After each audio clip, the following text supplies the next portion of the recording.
Assalamualaikum warahmatullahi wabarakatuh. Bismillah. Alhamdulillah. Wassalatu wassalamu ala Sayyidina Muhammad Rasulillah. Wa ala alihi wa sahbihi wa man tabi'a sunnatahu wa jama'atah min yaumina hadha ila yaumin nahdah. Alhamdulillah saya bisa bergabung dalam forum yang sangat bergengsi ini, forum Muktamar Pemikiran Dosen PMI atau Alumni PMI. Ini tema luar biasa untuk menyongsong Indonesia Emas tahun 2045 yang akan datang.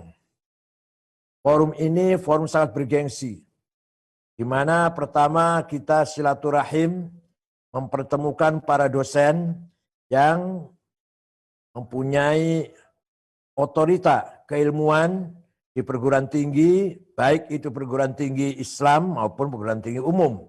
Ini merupakan tugas yang mulia dan yang sangat mulia, tapi cukup menantang dan cukup berat tugas menjadi dosen itu. Walaupun saya tahu honornya sangat minim, karena saya juga pernah jadi dosen, walaupun honorer ya.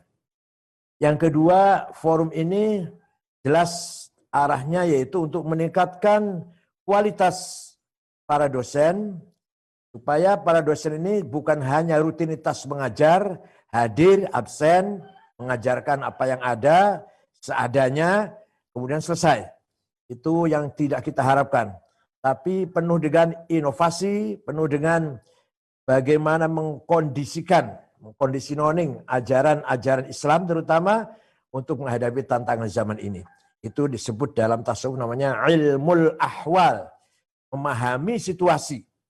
Bagaimana agar para sufi, waktu dalam istilah tasawuf itu, bagaimana para sufi itu mencapai makom sesuai dengan hal yang ada ketika itu. Maka kata Imam Junaid, as-sufi ibnu waqtih kalma'i la launalah launuhu launu ina'i. Sufi itu anak zamannya. Bagaikan air tidak punya warna tertentu, warnanya tergantung warna wadahnya, tempatnya. Kalau tempatnya hijau, kelihatan hijau, tempatnya merah, kelihatan merah. Artinya apa? Sufi itu sebenarnya dinamis, ya, progresif, aktif. Orang sangat maju karena membawa misi revolusi spiritual. Nah, di sini namanya ilmul ahwal. Nah, para dosen harus seperti ini. Minimal bukan masalah spiritual, tapi dalam tatanan keilmuan, dalam level keilmuan intelektualitasnya harus selalu berkembang, selalu inovatif, selalu kreatif, ijtihad untuk memajukan ilmu pengetahuan yang ia miliki.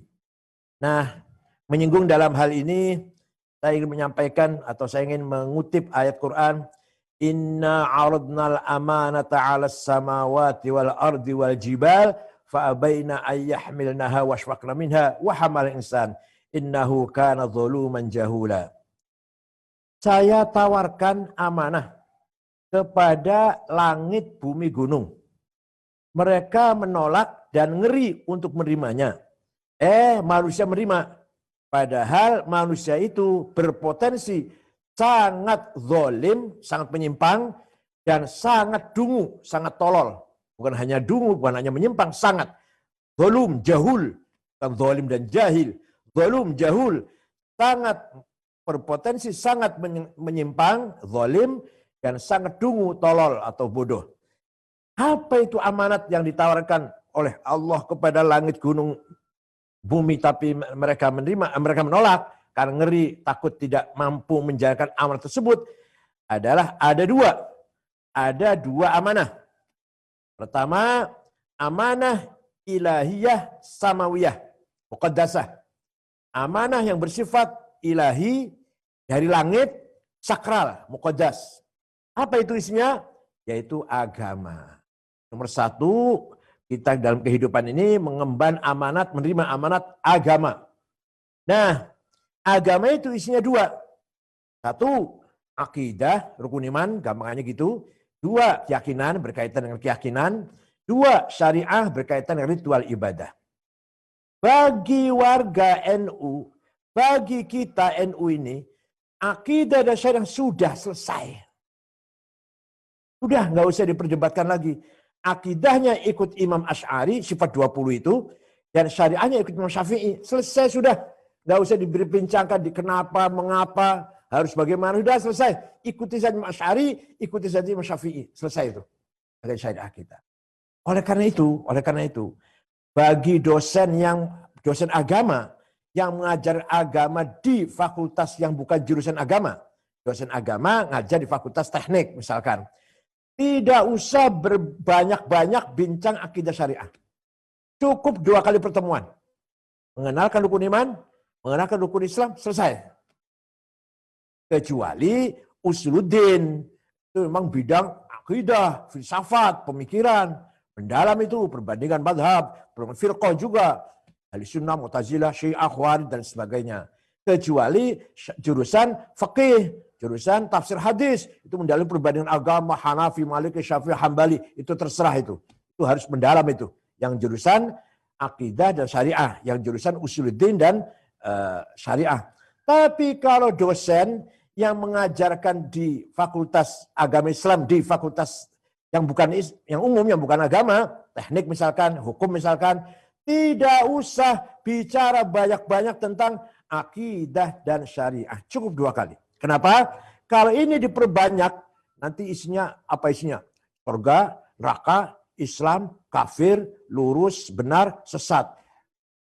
Terus-terusan bicara itu, radikal jadinya. Mahasiswa bisa radikal karena selalu dicekokin oleh akidah syariah terus.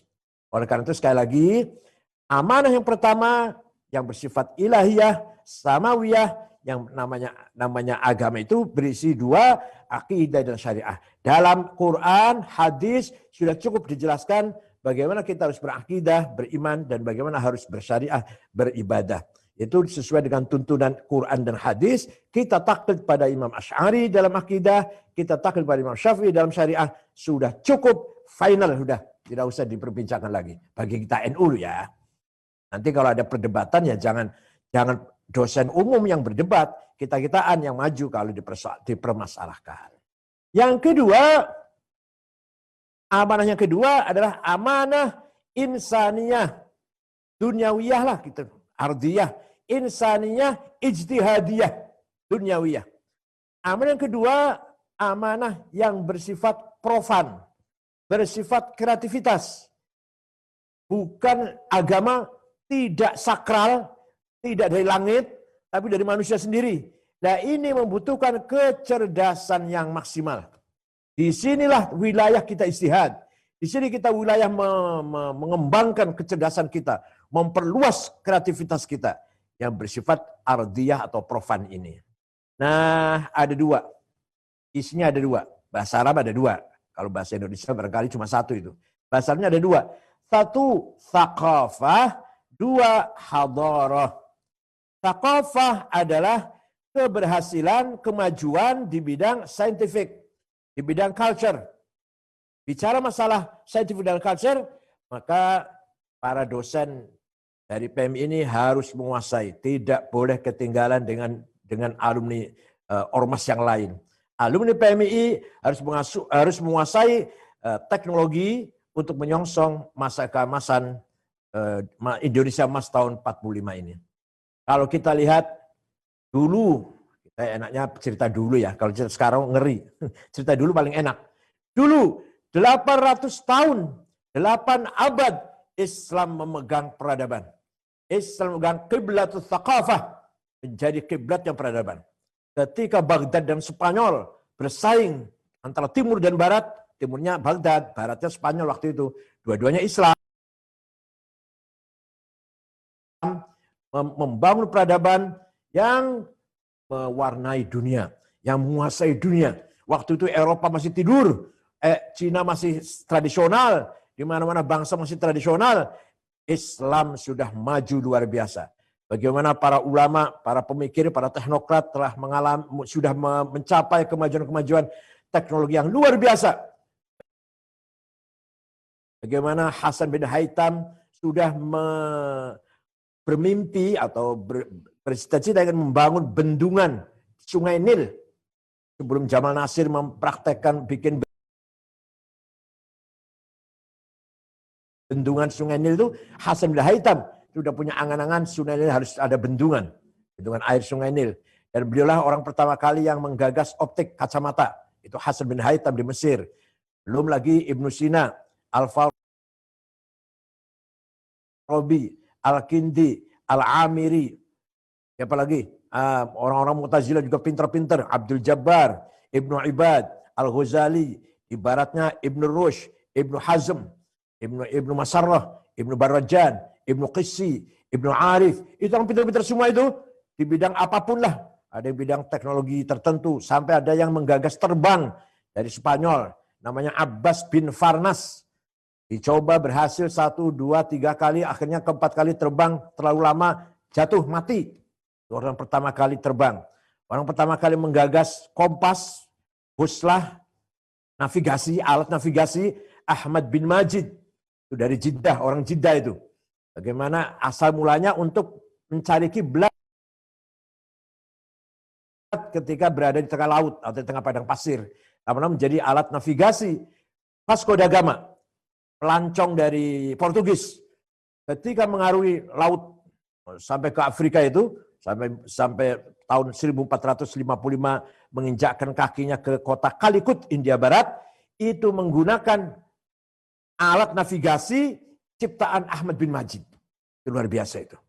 Belum lagi ulama-ulama lain yang memberikan tinta emas, meninggalkan tinta emas, mengukir peradaban Islam yang sangat luar biasa ini. Ini 8 abad Islam pernah memegang peradaban yang luar biasa. Itu namanya kemajuan di bidang thaqafah.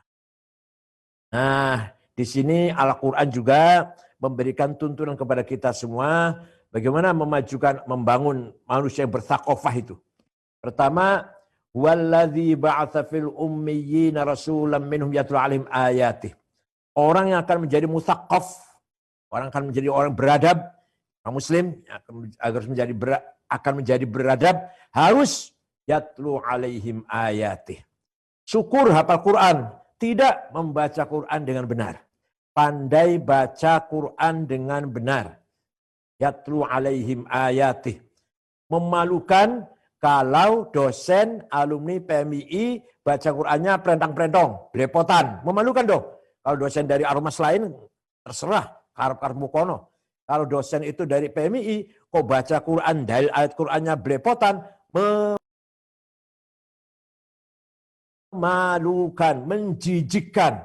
Maka yatlu alaihim ayatih. Membaca Quran dengan benar. Syukur beberapa surat hafal. Dulu saya waktu PMI di Jogja, Pak Slamet Effendi ketua umumnya almarhum, semua kita rata-rata hafal Yasin, hafal Tabarok, hafal Waqiah rata-rata. Entah sampai sekarang masih begitu enggak PMI. Waktu saya di Jogja seperti itu. Kemudian kalau sudah hafal Quran, wa yuzakkihim, membangun karakter. Nah, ini karakter ini perlu sekali. Percuma kita beragama kalau tidak berkarakter. Percuma kita berteknologi atau kita berilmu intelektual kalau tidak berkarakter. Jam ini, saat ini sedang dalam keadaan titik nadir. Hampir titik nadir. Hampir kita ini kehilangan karakter kita. Kenapa? Karena arus dari luar sangat deras sekali. Baik yang sekuler, liberal dari barat, yang kita banggakan itu, yang kita elu-elukan, maupun yang dari Arab, yang radikal, yang tekstual, yang harfiah, lafziah. Ini dua-duanya salah. Sudah wataknya kepribadian orang Indonesia itu menjadi orang yang penengah. Di samping cocok dengan ahli sunnah, NU tawassut, juga kepribadian orang Indonesia selalu tengah sebenarnya. Watak aslinya orang Indonesia itu menjadi tawassut itu, sebelum menjadi ahli sunnah. Kenapa? Dengan ide Pancasila, dengan ideologi Pancasila, Pancasila sudah diambil dari budaya Indonesia, falsafah bangsa Indonesia, menunjukkan bangsa ini bangsa yang tawassut dengan Pancasila itu. Makanya Pancasila sangat cocok untuk bangsa Indonesia dan cocok sesuai dengan Ahlussunnah wal Jamaah. Nilai-nilainya itu. Karena selalu tawassut, menjaga tawassut di situ. Ya kalau kita bicarakan panjang lebar yang selalu diskusikan di BPIP, tengah-tengah sidang BPIP pasti itu dibicarakan bagaimana mengambil sikap moderasi, sikap moderat memberikan sosialisasi Pancasila di tengah-tengah bangsa ini. Selalu kita diskusikan di Badan Pembinaan Ideologi Pancasila. Saya kebetulan anggotanya. Kebetulan saya anggotanya, ketuanya Bu Megawati, wakilnya Pak Tri Sutrisno. Nah, di sini apa? Membentuk bangsa yang tawassut melalui Pancasila, insya Allah akan bisa berhasil. Jauh dari ekstrim, jauh dari radikal, watak bangsa itu sendiri.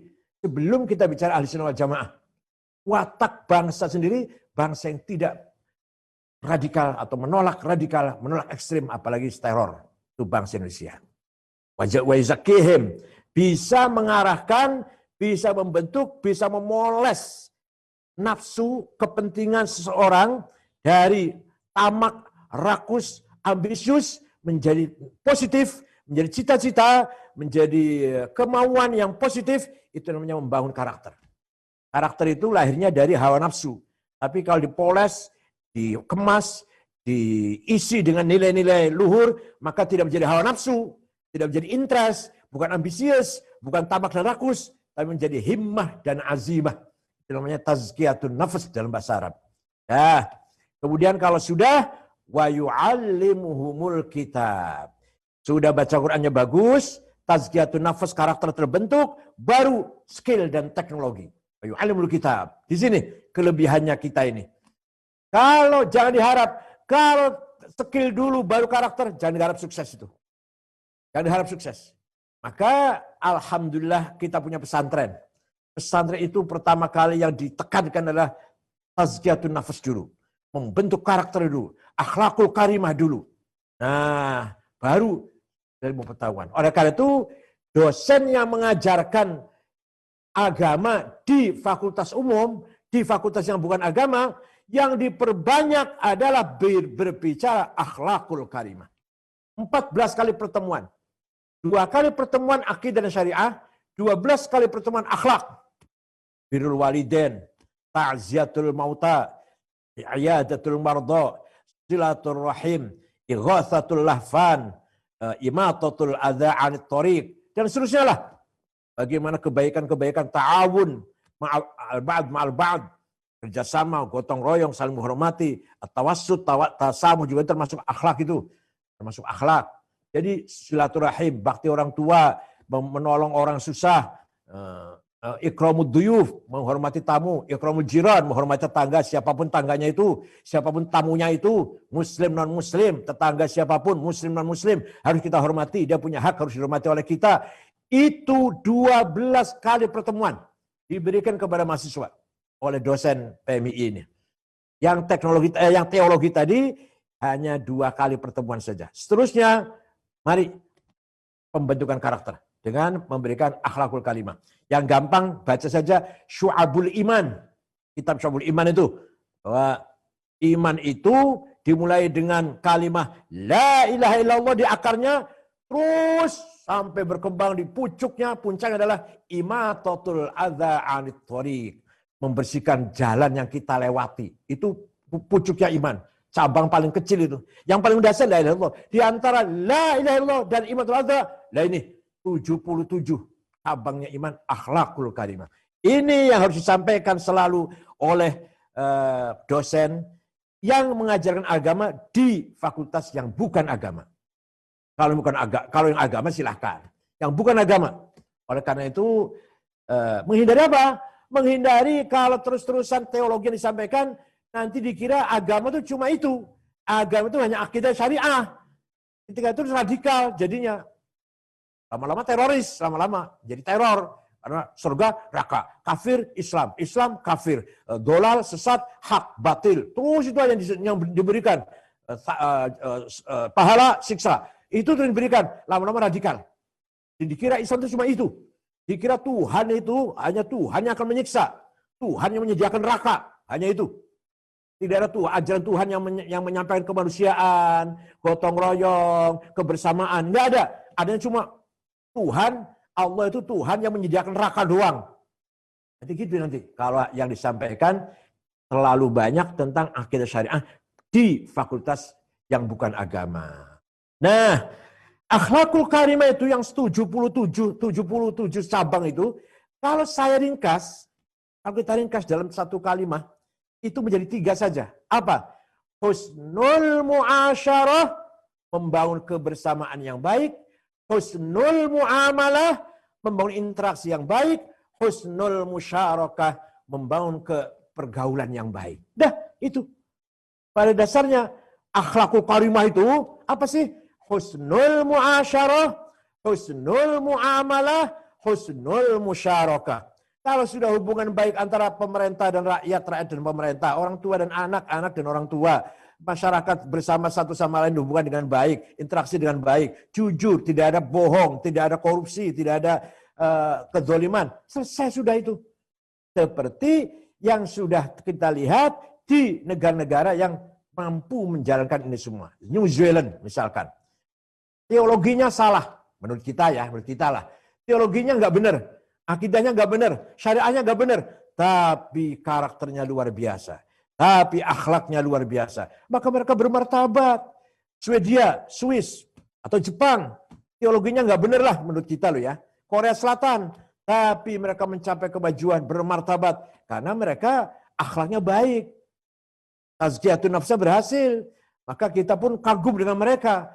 Nah, sedangkan orang Arab, Timur Tengah, teologinya benar. Rukun iman 6, benar. Rukun Islam 5, benar. Sholat, puasa, zakat, haji, umroh. Tapi amburadul budayanya. Akhlaknya merosot, hancur, lebur, luar biasa. 40 tahun perang saudara. 1,5 juta korban manusia. Untuk apa itu? Sekarang berada di titik nadir. Titik yang paling rendah martabat bangsa Arab. Kenapa? Karena budayanya, karena tazkiyatun nafsinya yang merosot, yang hancur. Bukan agamanya. Oleh karena itu, Ahmad Syauqi seorang penyair mengatakan, wa innamal umamul akhlaqu ma baqiyat fa inhum dhahabat akhlaquhum dhahabu. Martabat bangsa tergantung budayanya. Budayanya baik, martabat bangsa akan terhormat. Budayanya hancur, martabat bangsa akan hancur. Bukan agamanya.